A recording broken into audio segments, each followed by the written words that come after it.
Last lecture में हमने discuss किया था कि अपवाह वेग क्या होता है, अपवाह चाल क्या होता है, मतलब कि ड्रिफ्ट वेलोसिटी क्या होता है, जिसको हमने VD से प्रदर्शित किया था। अब हम बात करेंगे कि जो अपवाह चाल है और विद्युत धारा में संबंध क्या है। तो हमारा जो अब का टॉपिक है वो है अपवाह चाल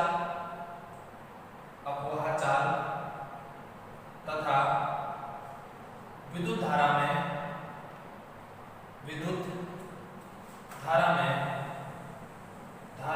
संबंध।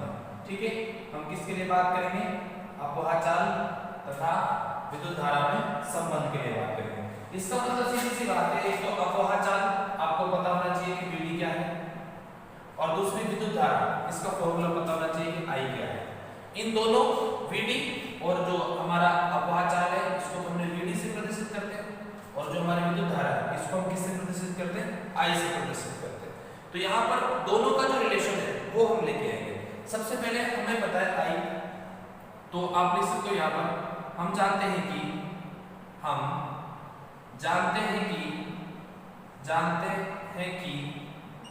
I इक्वल्स टू क्या होता है? Q अपॉन T, ये आप जानते हो।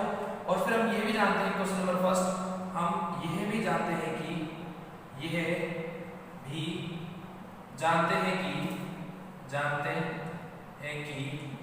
Q इक्वल्स टू क्या होता है? Ne। अब हम बात कर रहे हैं कंडक्टर के अंदर, मतलब एक चालक के अंदर, इस चालक का जो लंबाई है वो क्या है? स्मॉल l है।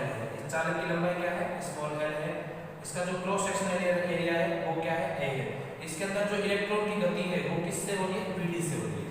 ठीक है, तो हम यहाँ से लेंथ l में और क्रॉस सेक्शन एरिया के अंदर जितना, मतलब एक पर्टिकुलर वॉल्यूम बन रहा है, इस वॉल्यूम के अंदर कितने चार्जेस हो सकते हैं, तो उसको हम क्या कह सकते हैं? अतः L लंबाई तथा अनुप्रस्थ काट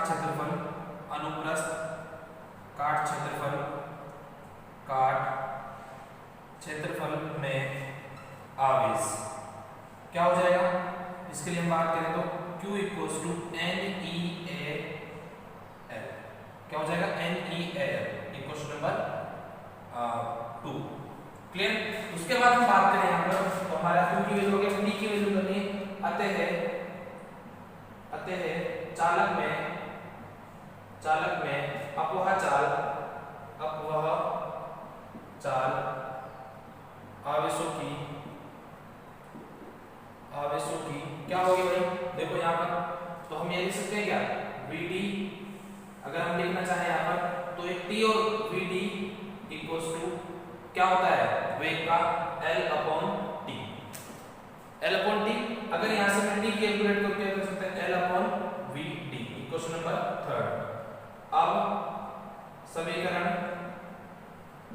1, 2 व 3 से क्या आ जाएगा? देखो ध्यान से, 1 व 2 व 3 से क्या हो जाएगा हमारा? तो हम कैलकुलेट करें, I वैल्यू रखो NEAL अपॉन L, और ऊपर क्या चला जाएगा? VD। L से L क्या हो जाएगा? कैंसिल। तो यहाँ पे अपना कैलकुलेशन आ जाता है I इक्वल्स टू NEAVD। ये किस के मध्य संबंध है? I विद्युत धारा, VD अपवाह चाल के मध्य क्या आ गया? संबंध आ गया। अब इसी को अगर आपसे कहते कि हम गतिशीलता के अंदर भी संबंध को स्थापित करो, तो गतिशीलता के अंदर अगर संबंध को स्थापित करते हैं तो हमें पता है म्यू इक्वल्स टू क्या होता है? VD अपॉन E, यही होता है ना। तो यहाँ से अगर हम VD की वैल्यू रखें तो यहाँ से VD क्या हो जाएगा? VD equals to mu E। तो यहाँ पर क्या संबंध आ जाता है? I equals to NEA mu E। ये किस के मध्य संबंध प्रदर्शित करता है? गतिशीलता और विद्युत धारा, गतिशीलता तथा विद्युत धारा के बीच में उपरोक्त समीकरण संबंध को प्रदर्शित करती है। ये आप लिख सकते हैं। ठीक है, तो हमारा जो ये टॉपिक था अपवाह चाल और विद्युत धारा में संबंध, इस तरीके से हमने कैलकुलेट कर लिया। सबसे पहले ध्यान देना, I का फॉर्मूला होता है Q अपॉन T, उसके बाद Q इक्वल्स टू NEL, उसके बाद T equals to L upon VD, दोनों की वैल्यू पुट कर देना, और लास्ट में mu equals to VD upon E की वैल्यू पुट कर देना, तो हमारी ये लास्ट में जो इक्वेशन है ये आ जाएगी। ठीक है, अब हम बात करते हैं अपने अगले टॉपिक की, जो है अपवाह चाल तथा विभवांतर में संबंध, कि भाई जो विभव है उसमें और अपवाह चाल में क्या संबंध है। हम उस टॉपिक को यहाँ पे आप देखेंगे। तो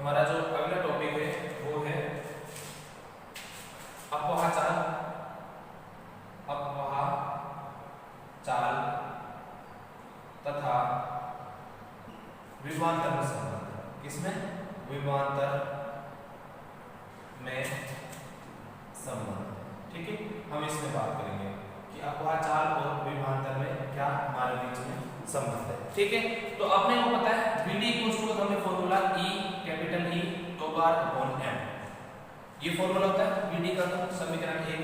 अब हमें विभवांतर का फॉर्मूला चाहिए, तो हमने ये भी पढ़ा हुआ है V equal to E dot L, पढ़ा हुआ है हमने V equal to E dot L। अब E आता है यहाँ पर, अगर E की वैल्यू निकाले हम तो क्या आ जाएगा V upon L equal number 2। समीकरण 1 व 2 से क्या आ जाएगा VD equal to E V ml और यहाँ पे क्या आ जाएगा टो बार। ये किस किस के मध्य संबंध आ गया अपना VD और विभवांतर, मतलब कि अपवाह चाल तथा विभवांतर के मध्य संबंध को प्रदर्शित कर सकती है। आप लिख सकते हैं उपरोक्त समीकरण किस किस को प्रदर्शित करती है, अपवाह वेग, अपवहन वेग या अपवाह चाल और विभवांतर के मध्य संबंध को स्थापित करती है। वो क्या है कि जैसे हमारा E टो बार अगर हम कांस्टेंट मान लेते हैं तो यहाँ से ये भी तो लिख सकते हैं ना VT प्रोपोर्शनल V। इसका मतलब होता है कि अगर ये कोई हमारा चालक है, इस चालक के मध्य जो हमारा ये चालक है, इस चालक के सिरों पर अगर यहाँ पर और यहाँ पर अगर हम विभवांतर लगाते हैं, मतलब विभव का अंतर लगता है, इसका मतलब क्या अप्लाई करते हैं दोनों के मध्य एक बैटरी से जोड़ देते हैं। बैटरी का मतलब कैसे जोड़ेंगे V से, तो यहाँ पर जो इलेक्ट्रॉन होंगे उनकी जो ड्रिफ्ट वेलोसिटी होगी जिसको हम बोलते हैं अपवहन वेग, वो इससे क्या होती है समानुपाती होती है। कहने का मतलब है कि जितना ज्यादा विभव आप यहाँ से बढ़ाते हो उतना ही क्या बढ़ जाएगा अपवहन चाल बढ़ जाएगी। क्या बढ़ जाएगी अपवहन चाल, मतलब कि विभव के साथ जितना यहाँ पर विभव आप इंक्रीज करोगे क्या चलेगा VD आपका बढ़ जाएगा। समझ आ गया, इसका मतलब ये एक दूसरे से क्या है दोनों समानुपाती। अब हमारा जो अगला टॉपिक है हम उसको बात करते हैं। हमारा जो अगला टॉपिक है वो है ओम का नियम। क्या है ओम का नियम, अपन 10वीं क्लास मतलब जो 10वीं कक्षा है उसमें इस चीज को स्टडी कर चुके हैं कि ओम का नियम क्या होता है, आप सब जानते भी हो, लेकिन एक बार फिर से अपने सिलेबस में दिया हुआ है हम वापस पढ़ लेते हैं। क्या है अपना अगला टॉपिक ओम का नियम। ठीक है, अब देखो ध्यान से, बहुत इजी है, बहुत इजी है, बहुत मजेदार है। समझना कि यदि किसी चालक की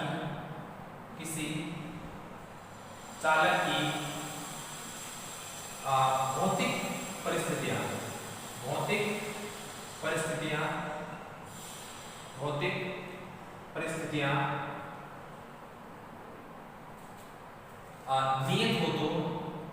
नियत हो तो चालक के सिरों पर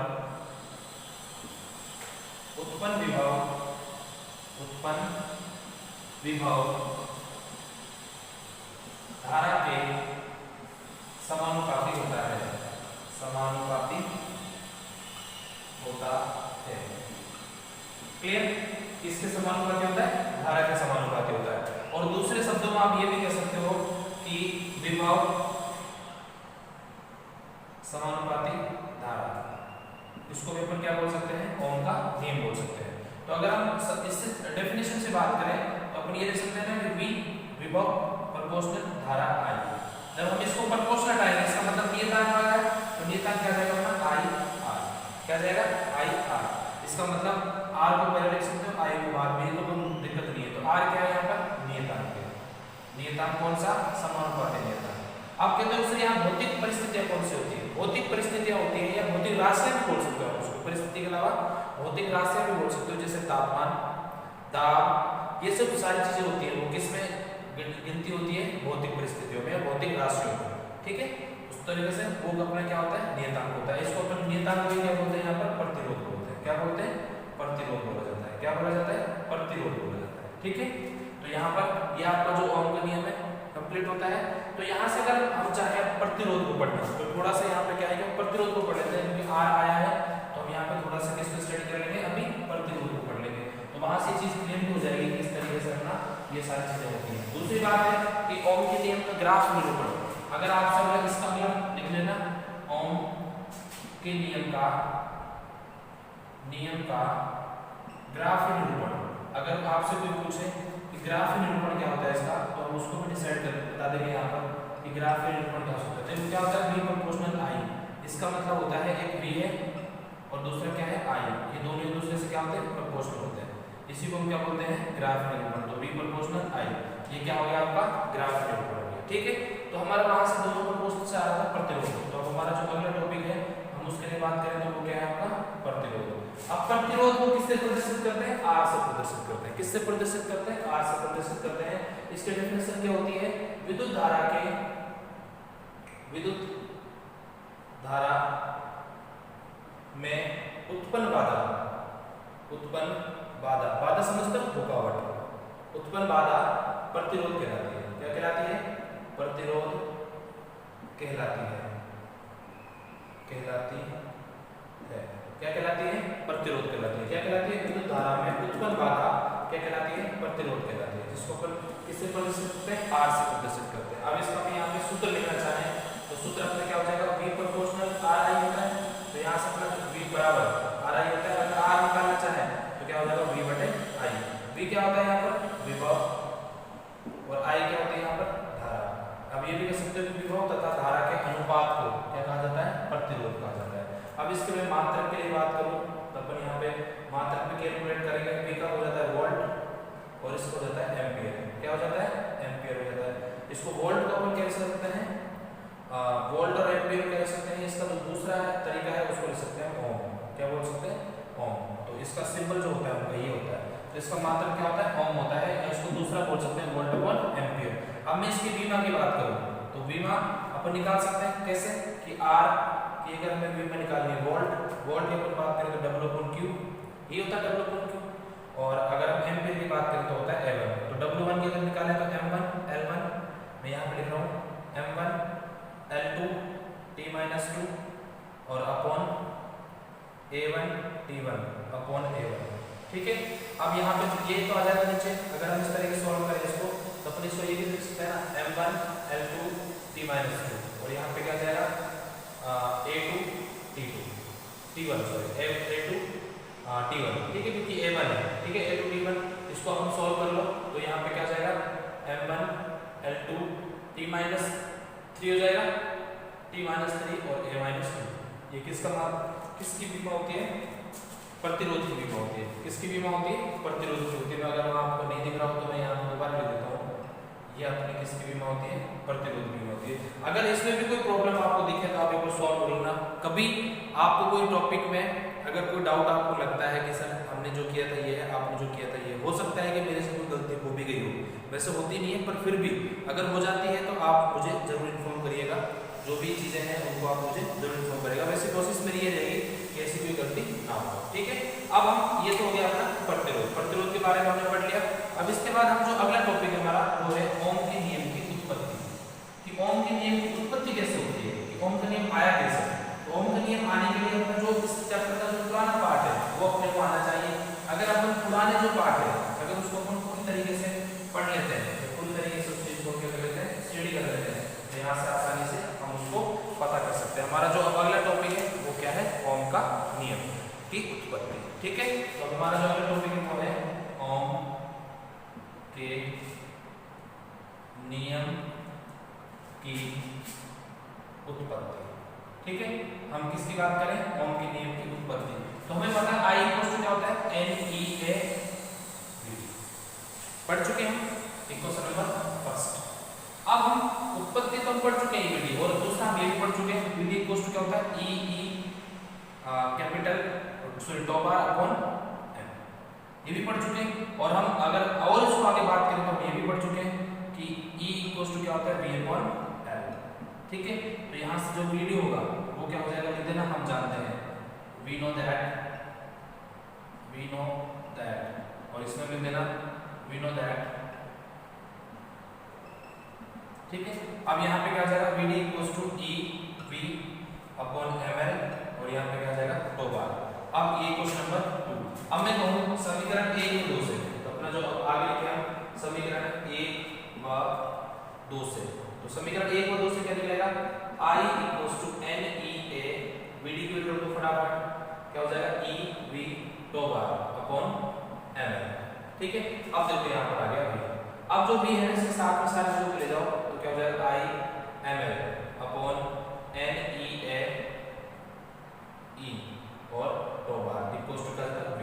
अपना बनता है V इक्वल टू अब जो ये चीजें ना सारे के सारे ये सारे के सारे ये चीजें जो भी हैं ये क्या हो जाएगी, अगर हम बात करें तो ये सारी चीजें क्या हो जाएंगी यहाँ पर कांस्टेंट हो जाएंगी। तो अपन ये लिख सकते हैं क्या, V प्रोपोर्शनल I। ठीक है, इसका मतलब जो प्रोपोर्शनल है वो किसके बराबर चला गया, R के बराबर। तो अपन इसको R के बराबर क्या हो जाएगा, ml/NEAE टॉप R।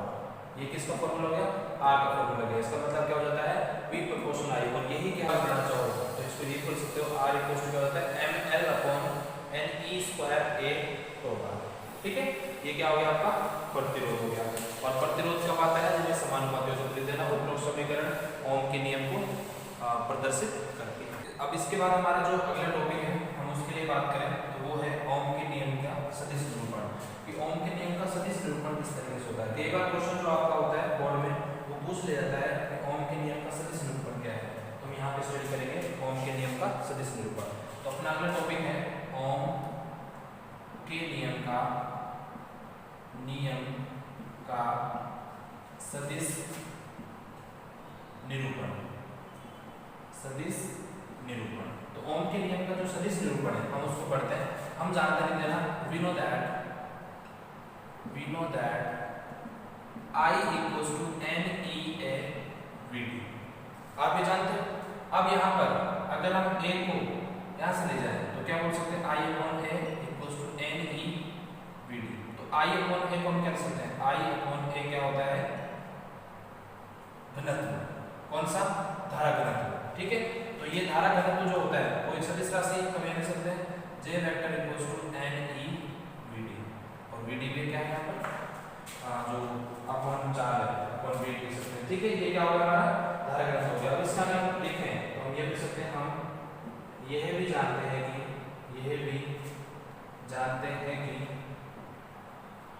जो हमारा धारा घनत्व, अगर इस पे बात करें तो वो क्या है अपना, बोलिए क्या है वो, VD equals to E capital E tau bar upon M।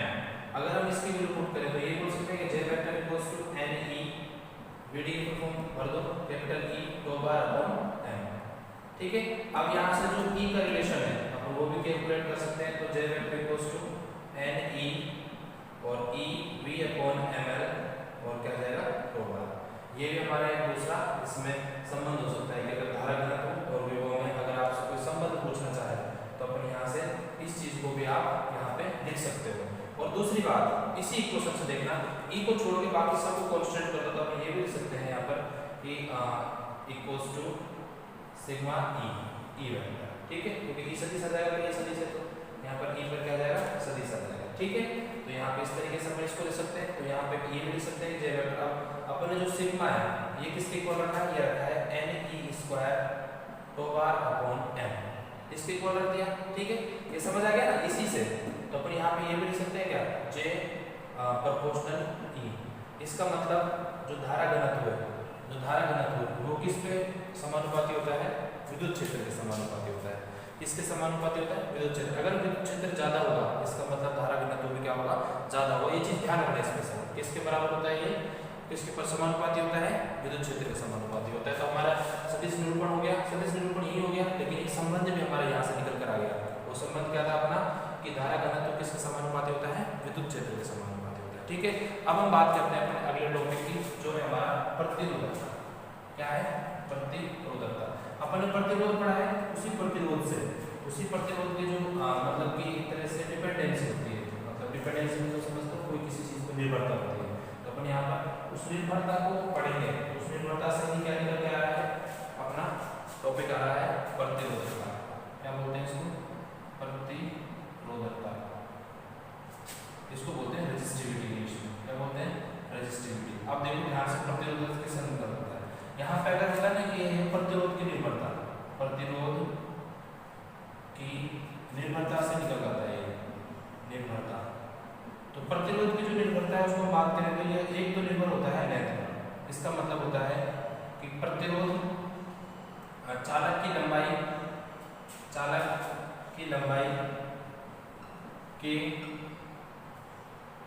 लंबाई इस तरीके से लिखेंगे, प्रतिरोध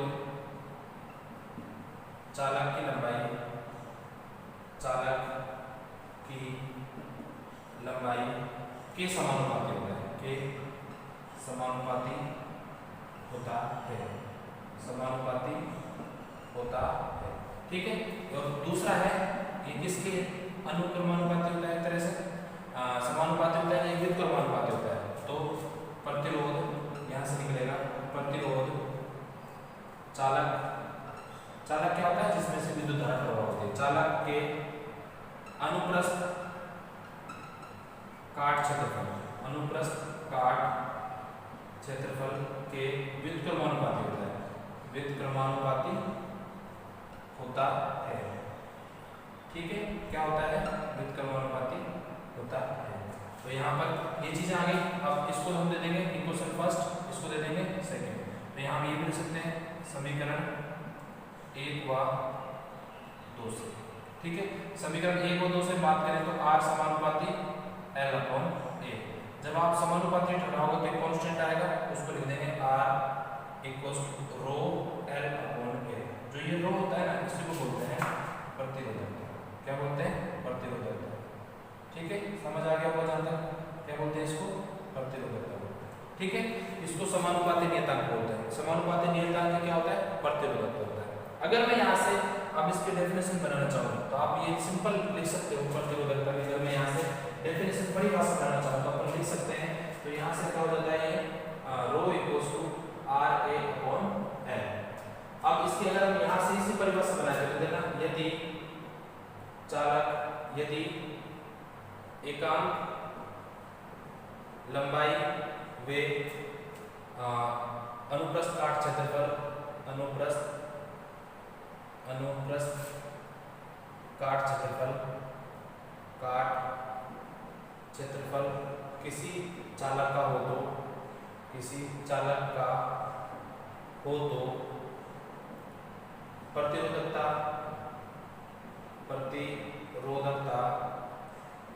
उस चालक के प्रतिरोध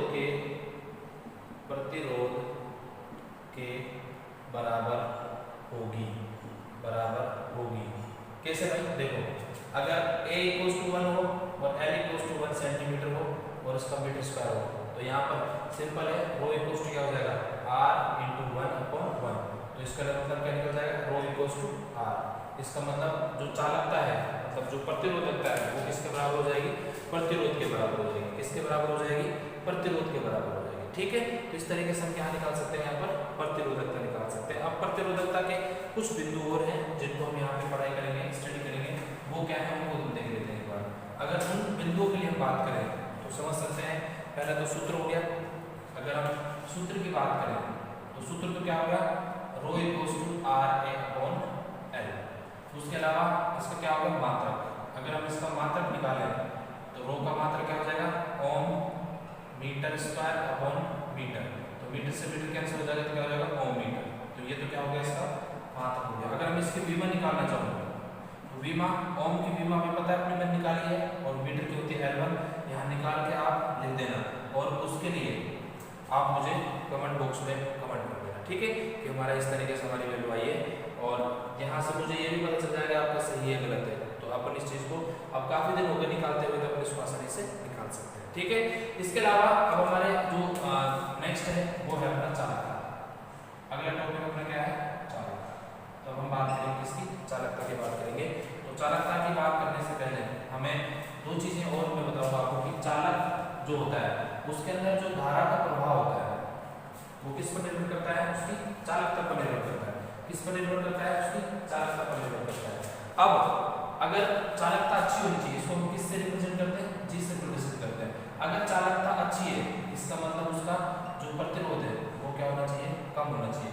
इसका मतलब जी प्रपोर्शनल होता है 1/R। अगर R बढ़ाएंगे तो चालकता घटेगी, R घटाएंगे तो चालकता बढ़ेगी। इसका मतलब जो चालकता है वो क्या होती है, इसके व्युत्क्रमानुपाती होती है। किसके, प्रतिरोध के व्युत्क्रमानुपाती होती है। तो हम यहाँ से सीधे सीधे कह सकते हैं कि किसी चालक की चालकता उसके प्रतिरोध के व्युत्क्रमानुपाती होती है, उसको हम क्या बोलते हैं, चालकता। अब इसका मात्रक अगर हम निकालें तो मात्रक के लिए 1/ओम हो जाएगा, और इसको बोल सकते हैं, ये सिंबल होता है, इसको बोलते हैं MHO, मो। ठीक है, ये मात्रक हो गया। और विमा आप निकाल सकते हो, जो अपने चालक की विमा होगी, मतलब कि प्रतिरोध की विमा होगी, उसको रखोगे, उसको अपॉन कर दोगे तो इससे क्या आ जाएगी, विमा आपके लिए निकाल सकते हो। ठीक है, तो अगर हमारा लास्ट टॉपिक है वो है ओमीय और अनओमीय प्रतिरोध। ओमीय प्रतिरोध कौन से होते हैं और अनओमीय प्रतिरोध कौन से होते हैं। हम पहले बात कर रहे हैं ओमीय प्रतिरोध। तो अपन ये तो समझते हैं ओमीय प्रतिरोध कौन से होते हैं, जो ओम के नियम की पालन करते हैं, जो ओम के नियम की पालन करते हैं, जो ओम के नियम का पालन करते हैं, वो क्या होते हैं, ओमीय प्रतिरोध होते हैं। ठीक है, तो यहाँ पर सिंपल सी बात है, अगर इस तरीके से हमारा V है और ये क्या हो जाता है, I हो जाता है। ठीक है, अगर किसी चालक के अंदर जब हम धारा प्रवाहित करते हैं तो उसके सिरों पर मध्य जो विभवांतर होता है वो धारा के समानुपाती हो उस चालक में, तो वो चालक या वो प्रतिरोध कौन सा होता है, ओमीय प्रतिरोध होता है। कौन सा होता है, ओमीय प्रतिरोध होता है। हमारा दूसरा है अनओमीय प्रतिरोध। हम बात करें अनओमीय प्रतिरोध की, तो अनओमीय प्रतिरोध का मतलब ये होता है जहां पर ओम के नियम का पालन नहीं होता, ओम के नियम का पालन नहीं होता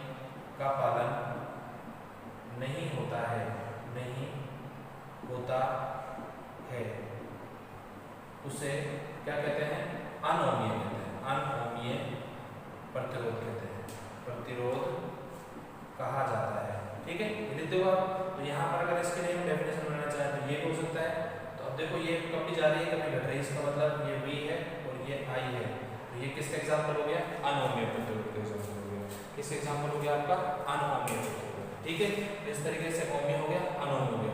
अब लास्ट में मैं कुछ टेबल शो करूंगा इस वीडियो के लास्ट में, वो आपके प्रतिरोधकता प्रदर्शित करेंगे और कुछ इंपॉर्टेंट चीजें हैं इसकी, जैसे एग्जाम्पल्स वगैरह, तो वो प्रदर्शित करेंगे, तो आप उनको देख लेना और अपनी जो नोटबुक है उसमें आप लिख लीजिएगा। Thank you and thank you so much.